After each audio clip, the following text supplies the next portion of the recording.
মাননীয় স্পিকার, এই 2টা মিনিট সময় দেন না। সময় নাই। দুইটা মিনিট। ধন্যবাদ মানুষ। আমি তো বক্তব্যের প্রারম্ভে বলেছি, মুদি দোকানে লেখা থাকে না, বাকি চাহিয়া লজ্জা দিবেন না, সময় চাহিয়া লজ্জা দিবেন না। তো এইখানে কিন্তু এই রোগীর চেয়ে ডাক্তার বেশি হয়ে গেছে।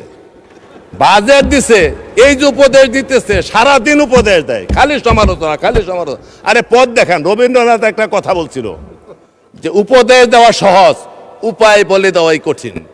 এই উপদেশ দেন, ভালো উপদেশ দেন, সুষ্ঠু উপদেশ দেন, বাজেট বাস্তবায়নের জন্য কোনো অসুবিধা হবে না ইনশাল্লাহ, এটা আমি মনে করি। কাজে বাজেট নিয়ে, অঙ্ক নিয়ে কথা বলতে গেলে 2-3 ঘন্টা লাগবে। আমার চেয়ে বিজ্ঞ লোক এনে সবাই সেই দিকে যাচ্ছি না।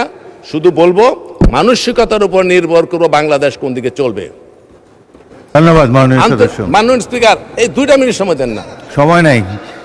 দুইটা মিনিট। ধন্যবাদ মানুষ। আমি তো বক্তব্যের প্রারম্ভে বলেছি, মুদি দোকানে লেখা থাকে না, বাকি চাহিয়া লজ্জা দিবেন না, সময় চাহিয়া লজ্জা দিবেন না। পরবর্তী বক্তা।